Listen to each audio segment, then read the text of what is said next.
Okay, welcome. Today I'm going to be talking about hypersensitivity, and I'm going to be talking about just how to cope with being hypersensitive. So, enjoy. Okay, so my invitation is just to take a few deep breaths, breathing in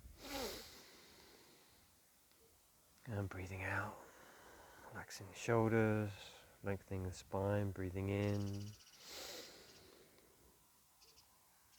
and breathing out, just relaxing as you breathe out. Breathing in and breathing out again. Okay. So, just thought today I would share a little bit about hypersensitivity. So, essentially, I went through a breakdown in my 20s, and I went from being very shut down to really not being connected to stuff to suddenly being overly sensitive, to really just crying at the drop of a hat. I couldn't receive any comments from anybody. I would just take it personally. I really struggled, became very fragile almost. So from being very brittle and shut down and angry, I kind of went the other way, really. I went into a very frightened little boy. And so today I just thought, I'd been asked by a subscriber called I Am So Happy, who's asked me the question, how do we cope with being hypersensitive?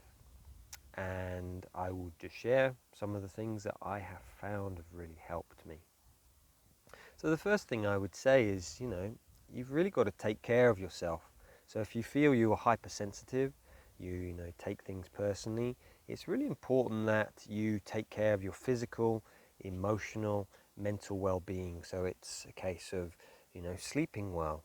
It's a case of eating well, exercising well. It's taking care of, in the Native American tradition I trained with, we talked about 5 key areas. You have the emotional realm, which sits in the south. You also have in the north, the mental aspect. You also have the spiritual aspect in the east, and in the west, the physical. The center point is the sexual, the relational aspect. And in order for us to have balance in all areas, then we have to really, if we feel out of balance, say in our emotions, we're hypersensitive, we just need to maybe do more physical work, maybe do more spiritual work, mental work. It's like we have to balance ourselves out. So that was the first thing, really, is like taking care of yourself, filling your cup up so that when something does come into your existence, into your life, which wobbles you, you're stronger. So for example, I will, say an example of this is this last weekend. I was feeling a little bit run down. My stepson, had been quite poorly the week before, and because I'd been busy, I knew I just needed to take care of myself. And the cold didn't come on. It was like I had built up my resources. And sometimes I personally find I can resort into the hypersensitivity again when I am feeling run down. So that's the first thing, is really filling yourself up, taking care of yourself physically, mentally, spiritually. So the second thing I would really say is that what I hear sometimes from people talking about hypersensitivity is that it's a bad thing. And I remember that the abbot used to say to me when I was living in this Buddhist monastery in my 20s, he used to say to me, "Oh, you're too sensitive." And I used to share this with my therapist, who was a good friend of the abbot's, who was a Jungian analyst. And she used to say, "Oh, no, you're not too sensitive. It's a real gift." And I think that is sometimes what we can see. A lot of people can think that being too sensitive, being hypersensitive is wrong. Actually, there are ways that we can turn it into a gift. And, for me, one of those gifts is just being able to relate to people. So, for example, I've part of my work is I work doing my coaching, my therapy, my matrix re-imprinting, my EFT, and my other aspect is I work with children in forest school settings. And what I find is that I can really relate to them with my stories. I can relate to them by sometimes if one of the children are really struggling, then I will cry because it makes me so sad and I feel it in my heart. And it's a gift because it enables them then to go, oh, it's okay to cry. I'm seeing a man crying. Maybe that's okay for me to cry as well. So this is kind of something that I really recommend, is that, to start seeing it as a gift rather than a problem. So if you think, oh, actually, so that's the second thing, seeing it as a gift. The next thing I would say, for me, there's kind of an aspect of, you've got, sometimes when we're hypersensitive, it's like we've really gone inward, which for me is more the feminine. We go on inward to feel, whereas the masculine is more going out, sensing out into the world. So if neither one is right or wrong, but if you've really gone inward, then I think, and this is what I see with my wife doing, many benevolent females, is like you're feeling this pain, but then you express it, you dance, you create, you use the energy, the feeling that you're feeling, and then express it. And that was one of my biggest healings with my hypersensitivity in my 20s, was I started to express this in painting, in drawing, using lots of colors, abstracts. You can, if you search onto YouTube, on my YouTube channel, you'll find some of me, it's about 13, 14 years ago, me painting, doing abstract work. I've got a shaved head, no beard, and that was my way, and still is my way of expressing myself when I'm feeling something coming up. Is like the sensitivity is to paint, to express it. So that's maybe the feminine. If you've gone really in, you're feeling this, it feels really painful, to express. Second way for me is yes, to acknowledge, that's what I feel, and then putting your energy out into the world again. So you're feeling a sensitivity, but then it's like putting your feelers out. So it's like sending it out into, maybe a kilometre each way, above, below, to right, to the left, behind and in front. And feeling into the world as well. What does the world need? So instead of us just focused inwards to our hypersensitivity, we start to focus our energy outwards, like that. So that's something that I recommend. If you feel, oh yeah, I'm feeling really struggling, start to look out. Well, how may I serve? Sending your energy out into the world, not just inward.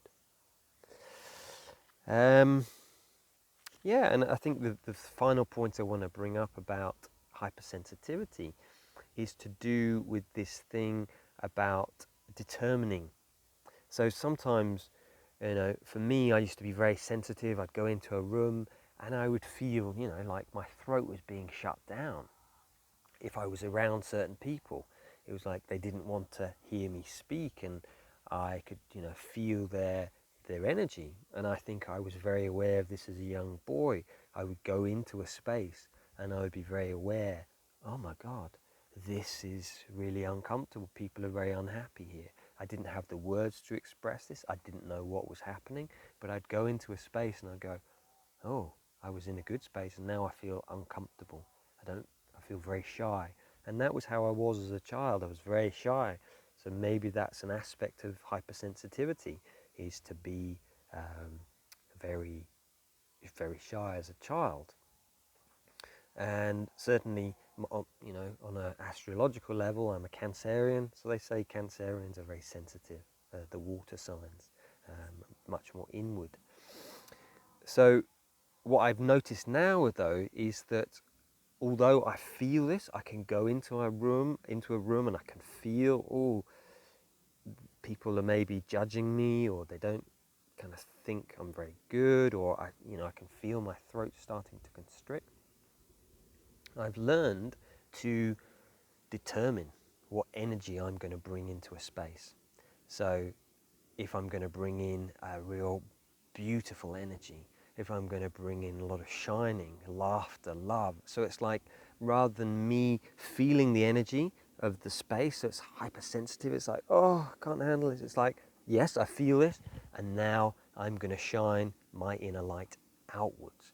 And they say this in the heart maths, and I've probably mentioned this every week for the last few years, is about our heart spaces. So in the Heart Math Institute, it says that in our hearts, we it's like a field. It resonates, this field, which is about 8 to 10 feet around us. So as we go into a space, we can feel other people, but also likewise, they can feel us. So if we are aware of what's going on out there, but we lift ourselves, we remember some positive memories. If you do matrix re-imprinting, this is the work I do with my clients, it's like bringing these really positive images forward.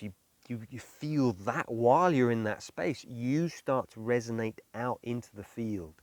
I think it's Lynn McTaggart who talks about this in her book, The Field. It's like we start to affect the field around us. So yes, we are hypersensitive, we're aware, but then we make that determination. Rather than being a victim, we can go, you know, I'm going to shine my light out into this space. And you'll see how things are affected by it. And I go back into an example from last year. I went into London. And when I lived in London, I hated London. I hated the city. I really struggled there because I hated myself. As I started to do the work on myself and I started to learn to love myself, to heal that part within myself, I then noticed, I went to London last year, December. I went down to London Real. It was a graduation process, and I met up with Brian Rose, the founder of London Real. And when I was going into London, all of this kind of trauma, this worry that I'm going back into London, I remember what a horrific time I had. But as I got there and I realized, oh, I'm a different person, actually I can determine with my energy, with my space, I can shift this. And an example in particular from this story is, we'd been to the restaurant, I'd met up with Brian Rose and the other graduates of this course, and afterwards I was going to the Tube on Oxford Street, Oxford Circus, and as I was walking along with a group of women, this was just around Christmas, there was lots of wolf whistling and kind of verbal abuse towards these women, and I was like, oh golly, it's been a while since I've been in the city, you know, Saturday night, and it was like, oh, this feels a bit overwhelming. And I went down into the Tube, and as the Tube pulled in, there was kind of a lot of shouting and a lot of aggression on the Tube, the one carriage that I was about to get in. And my immediate reaction was, oh, I'm going to go into the next one. And I thought, no, actually, what I'm going to do is I'm going to go into this one. I'm going to go into the one where there's a lot of aggression and a feeling of violence. So I went in there, and I just sat there and I started to do my heart breathing. I started to do my connecting with my joy, with my vitality. I started to remember really positive images, some of my matrix re-imprinting. I just got into a really joyful space. And what happened in the carriage was fascinating. Whether it was anything to do with me, I don't know. But the men, it was a group of men who were being quite loud, they just started to settle down. And they calmed. And it was like, it went really silent in the carriage. And then people walked on, they started smiling. And it was like, wow, the power that we have as humans. So if you feel like you're hypersensitive, it's like no, shift, realize the gift that you have to the world, that you can give your light out into the world and you can shift it. So so those things, taking care of your physical self, your mental, emotional, taking care of all of those levels. And the next thing, I can't remember what I said, but that it's not a bad thing There's, for me, no such thing as too sensitive. It just is. And if you're feeling inward, it's like offer that out into the world. Offer that out into the world. And yeah, determine how you want to feel and give that as a gift. So this is a longer film today. I have been asked to do some longer films, and if I keep looking over that way, it's because I've got the camera upside down today. So yeah, let's just place your hand over your heart. It's on this side, sorry. Hand over your heart, and just breathe. And determine, I'm going to make a difference to the world today. I'm going to give out my gift. If I'm feeling hypersensitive, it's like, let me really give out some real light, some love, some joy. So, yes, have an amazing week, and I look forward to speaking to you next week. Many blessings.